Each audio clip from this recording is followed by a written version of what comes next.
오늘은 6강 에스겔 성전 사비부 5번째 시간입니다. 에스겔 성전에는 총 25번의 사비부가 나오죠. 그 가운데 지난번에는 우리가 8번째와 9번째로 알아봤고요. 오늘은 10번째, 11번째, 12번째에 대해서 알아보도록 하겠습니다. 바깥들 남행한 문간 창의 사비부, 또 안뜰 남행한 문간 창의 사비부, 그리고 안뜰 동행한 문간 창의 사비부입니다. 첫 번째로 바깥들 남행한 문간 창의 사비부입니다.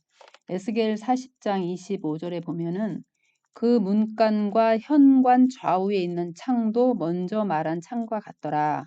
그 문간의 장이 50척이요 광이 25척이며 라고 말씀하고 있습니다. 여기 문간은 바깥들 남쪽 문간을 가리키는 거죠. 또 좌우라는 표현이 히브리어로 사비부입니다. 그리고 25절에 먼저 말한 창과 같더라 라는 말씀을 통해서 먼저 말한 창은 뭐냐? 먼저 말한 창은 바로 20절로 23절에 나오는 바깥들 북문의 모습을 말씀하죠. 그래서 이 남문의 모습은 북문의 모습과 같다라고 하는 것입니다. 우리가 에스겔 성전에는 문간이 6개가 나옵니다. 문간이 6개가 나오는데 이 문간은 에스겔 성전에 들어갈 수 있는 출입구가 있는 건물이죠. 그것이 6개, 바깥들의 3개, 안뜰의 3개입니다. 지난번에 우리가 바깥들 동쪽 문간에 대해서 우리가 설명을 드렸는데 에스겔 성전 구속사 시리즈에 보면은요. 이 바깥들 동쪽 문간을 자세하게 설명을 했고 나머지 5개의 문간은 약간 간략하게 설명을 했습니다. 왜냐하면 이 문간 6개는 모든 구조가 똑같아요. 네, 현관의 위치만 다르고 이 구조가 똑같습니다. 그래서 우리가 문간 하나만 잘 이해하면 5개를 다 잘 이해할 수가 있습니다. 여기서 보시면 바깥들 동쪽 문간이나 남쪽 문간이나 북쪽 문간의 모든 창에 나오는 사비부는 에스겔 성전이 외부로부터 철저하게 보호받는 성전임을 나타냅니다. 라고 하였습니다. 왜냐하면요. 이 에스겔 성전에 있는 창은 이렇게 창살이 있는 창이잖아요. 그래서 이 창은 열고 닫을 수는 없습니다. 붙박이 교창이기 때문에 열고 닫을 수 없기 때문에 사람이 거기로 누가 들어올 수가 없는 거예요. 그래서 이것은 철저하게 보호받는 성전이라는 것을 우리에게 말씀을 하고 있습니다. 오늘은 이 창의 추가적 기능, 여기 보세요. 지난주에는 창은 외부의 침입을 막는 기능이 있었습니다. 그러나 창은 추가적으로 빛이 들어오게 하는 기능이 있다는 것이죠. 이렇게 틈이 있기 때문에 이곳으로 공기와 바람과 햇볕이 들어올 수가 있습니다.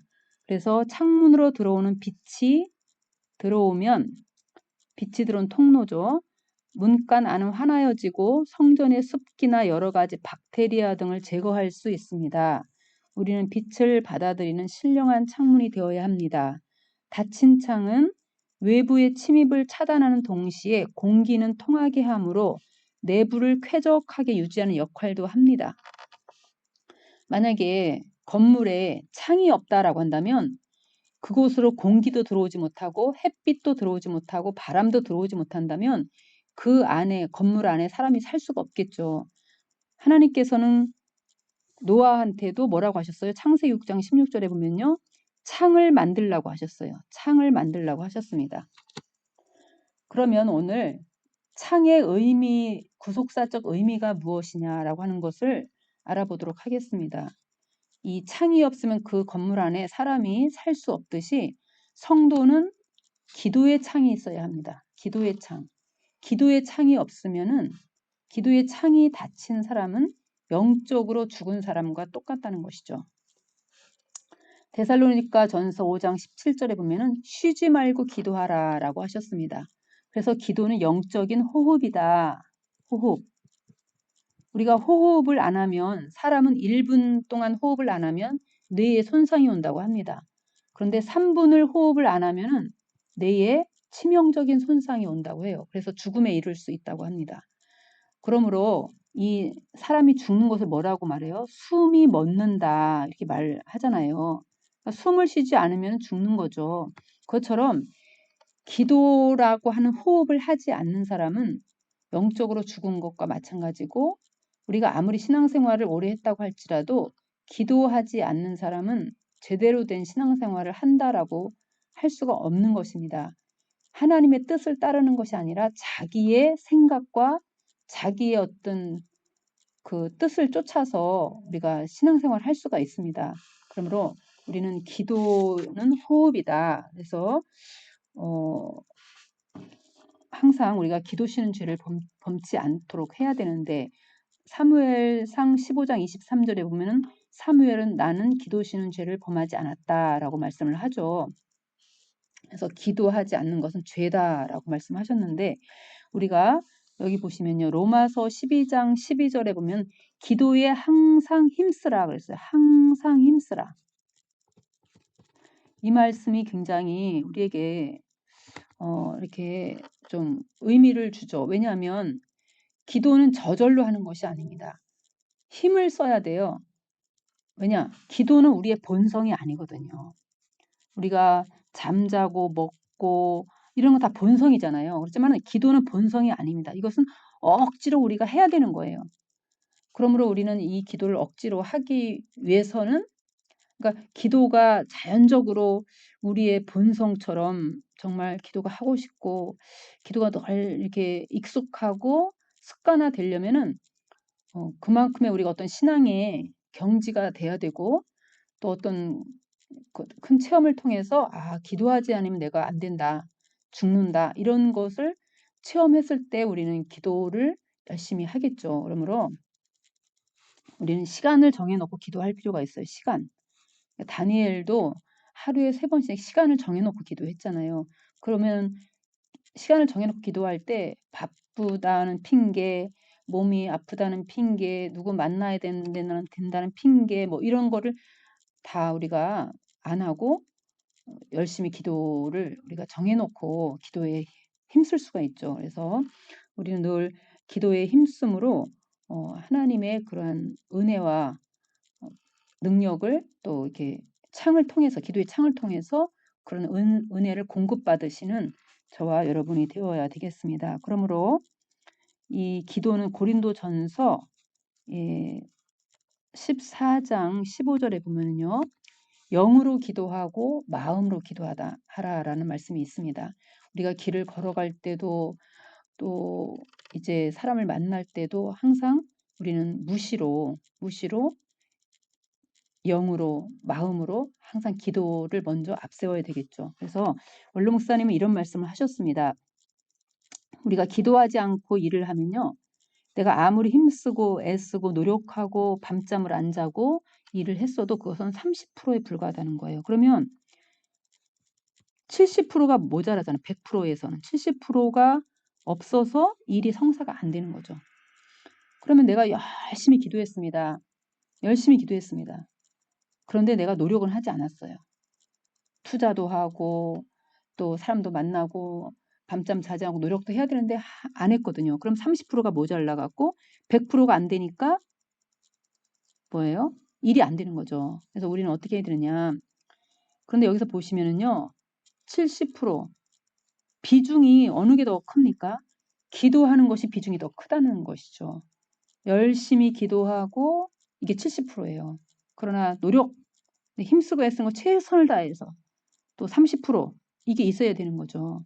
그러면 우리가 기도하지 않고 내가 사방으로 팔방으로 뛰어다니면서 아무리 애써도 하나님이 도와주시지 않으면 그 일이 될 것 같은데 안 되는 거고 그다음에 내가 아무리 부족하고 최선을 다했지만 정말 이게 될지 안 될지 모르겠다 이렇게 하지만 하나님이 도와주시면은 100%가 되어서 그 일의 성사가 되는 것입니다. 그러므로 우리는 무슨 일을 할 때 먼저 기도를 앞세우고 해야 된다는 것이죠. 두 번째로는 예수님은 세상의 빛이라는 것입니다. 요한복음 8장 12절에 보니까 나는 세상의 빛이니 나를 따르는 자는 어두움에 다니지 아니하고 생명의 빛을 얻으리라. 시편 119편 105절에서도 주의 말씀은 내 발의 등이요 내 길의 빛이다 라고 말씀하셨습니다. 그러므로 요한복음 1장 5절에 보면 뭐라 그랬어요? 이 세상이 어둠이다 그랬어요. 이 세상. 빛이 세상에 왔을 때 어둠이 깨닫지 못하더라. 이 세상은 사실 영적으로 보면 캄캄한 밤이죠. 이 밤에 우리는 말씀이라고 하는 빛이 없으면은 실족할 수밖에 없는 겁니다. 그러므로 항상 하나님의 말씀을 내 발의 등불 삼아서 앞세우고 나갈 때 우리는 실족하지 않고 시행착오를 거치지 않고 우리가 일을 할 수가 있고 전진할 수가 있죠. 그러므로 항상 우리는 창이 있어야 되는데 그 창은 뭐냐? 기도의 창, 말씀의 창, 은혜의 창, 하나님과의 교제의 창 이것이 있어야만 우리는 살 수 있고 우리가 원하는 말을 할 수가 있습니다. 두 번째는 안뜰 남영한 문간 창의 사비부입니다. 이 안뜰 남영한 문간 창 에스겔 40장 29절에 보니까 장이 50척이요 광이 25척이며 문지기 방과 벽과 현관도 먼저 청량한 것과 같고 그 문간과 현관 좌우에도 창이 있으며 똑같은 구조이죠. 그렇죠? 문간은 안뜰 남쪽의 문간을 가리키며 좌우라는 표현이 사비부입니다.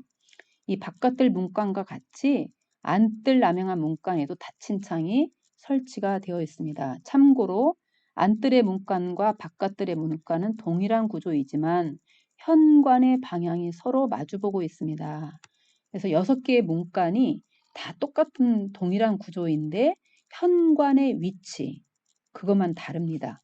바깥뜰 문간은 현관이 성전 쪽을 향하지만 안뜰의 문간은 현관이 바깥쪽으로 향해 있습니다. 제가 이따 그림 보면서 한 번 더 설명드릴게요. 그 다음에는 안뜰 동향한 문간에도 사비부라는 표현이 나와 있습니다. 에스겔 40장 33절에 보니까 장이 50척이요 광이 25척이며 문지기 방과 벽과 현관이 먼저 청량한 것과 같고 그 문간과 현관 좌우에도 창이 있다. 그래서 그 문간은 안뜰 동쪽 문간을 가리키며 좌우라는 표현은 히브리어로 사비부이다라고 말씀하였습니다. 이것이 문간의 모습입니다. 이 문간이 이 동일한 구조의 문간이 6개가 있는 거예요. 여기 이 문간은 지금 바깥뜰 동향한 문간을 기준으로 하고 있습니다. 바깥뜰 동향한 문간. 그러니까 맨 처음에 우리가 배우는 거예요. 바깥뜰 동향한 문간. 여기서 올라오면 7계단을 올라옵니다. 7계단을 올라오면 여기가 통로입니다. 이 문간을 이제 이렇게 이게 통로예요. 쭉 가면 여기에 이렇게 현관이 있습니다. 현관. 그렇죠? 그래서 여기를 통과해서 가면은 여기 가면 뭐가 나오겠어요? 바깥뜰이 나오는 겁니다. 바깥뜰. 그리고 보세요. 이 현관의 문간의 길이 50척이잖아요. 50척. 그렇죠? 여기부터 여기까지가 이렇게 50척이 되는 겁니다. 그리고 광. 여기부터 여기까지가 지금 여기 25척 되어 있죠. 이게 문간 전체의 길이와 이제 넓이가 되겠습니다. 그러면 보세요. 이 문간에는 그 문간을 지키는 에스겔 성전을 지키는 문지기가 쓰는 문지기가 방이 이렇게 6개가 있습니다. 양옆에. 그런데 이 문간에 창이 있었다고 그랬잖아요. 창이. 사비부로 창이 있다. 문간에.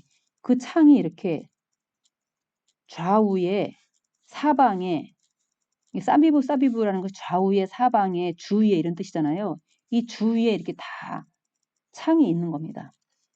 그래서 이 성경 구절은 이제 뭐 에스겔 40장 16절도 있고 여기 보니까 에스겔 40장 9절 16절 다 있습니다. 그다음에 여기에도 이것도 창이잖아요. 여기도 창이고 여기도 창이고 여기도 창. 이 창이 있는 것입니다.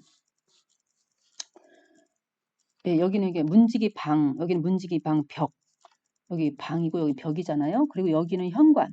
현관에도 이렇게 창이 이렇게 주위에 이렇게 있습니다. 그다음에 보시면요. 예, 오늘 공부한 거를 그림으로 한번 보시는 거예요. 바깥들 남양한 문간 창의 사비부 오늘 여기를 배웠죠. 지난주에는 우리가 여기 바깥들 동향한 문간 창 이게 맨 처음에 항상 나오는 거예요. 동향한 문간 창을 배웠습니다. 오늘은 바깥들 남양한 문간 여기 전체가 바깥들이잖아요. 이렇게 바깥들 남양한 문간의 창이고 그 다음에 이제 안뜰로 들어가서 여기가 이제 안뜰이기 때문에 안뜰로 들어가서 이 안뜰 남쪽이니까 그쵸? 여기도 남양한 문간, 여기는 바깥들 남양한 문간, 여기는 안뜰 남양한 문간. 여기에도 이렇게 아까 그 현관의 저기 문간의 구조 말씀드린 것처럼 다 창이 이렇게 다 있는 거죠. 그 다음에 또 한 군데는 안뜰 동양한 문간. 우리 여기까지 배운 거예요 오늘. 여기에 주위에 다 창이 있다는 것입니다. 그러므로 제가 이제 이 창에 대한 그 참고적으로 더 설명을 드리면은 이 문지기 방에 닫힌 창, 이게 문지기가 이렇게 있잖아요. 지금 문지기가 이렇게 방이 3개가 있는 것이죠. 이 문지기 방에 닫힌 창, 여기에 이렇게 창이 있는 겁니다. 문지기 방에 여기 보세요. 에스겔 40장 16절에 문지기 방에는 각각 닫힌 창이 있고, 그래서 여기 닫힌 창이 이렇게 다 있는 거 이게 붙박이 교창, 창살로 된 창이 있는 거죠. 그 창의 두께는 1.5척이다 그랬어요. 그러면은 여기 보시면 방 사이에 벽에 닫힌 창이라고 했는데 여기가 방이 있고 여기가 방이 있잖아요. 그러므로 그 사이에 벽이 있잖아요. 벽. 그렇죠? 그러므로 이 문지기 방이 이게 6척이거든요. 정사각형. 그러므로 이 벽의 두께도 6척이에요. 그러므로 이 벽에 있는 창, 이 벽에 있는 창은 여기에 이 방 벽에 있는 1.5척하고 이 벽에 1.5척하고 6척하고 해서 7.5척의 창이 이렇게 이 바깥으로 이렇게 나 있는 거죠. 그러니까 여기서부터 바깥 끝까지 7.5척의 그 창이 나 있는 겁니다. 그래서 여기 보세요. 문안 여기 있습니다. 문안 좌우편에 있는 벽 사이에도 창이 있고 그렇죠. 그 다음에 여기 보시면은 이 현관도 그러하고 그 창은 안 좌우편을 벌렸으며 현관 있잖아요. 현관 주위에도 창이 있다 이런 뜻입니다. 그래서 현관은 1.5척의 닫힌 창이 이렇게 있는 것입니다. 그래서 오늘 이렇게 창이 사비부라는 그 표현을 해갖고 주위에 둘레에 이렇게 문간에는 창이 많다는 것을 우리에게 말씀을 해주고 있습니다. 그 창이 우리에게 의미하는 것은 무엇이냐면은 이렇게 하나님께 기도의 창이 있어야 되고 또 말씀의 창이 있어야 되고 하나님과 교제하는 은혜의 창이 있어야 된다라고 하는 것이죠. 우리 구역장님들 이러한 항상 창이 하나님과 열려 있어서 늘 하나님과 교통하면서 위로부터 주시는 좋은 모든 것을 받아서 영육간에 정말 소유하시고 또 누리시고 나눠주시는 우리 구역장님들 다 되시기 바랍니다.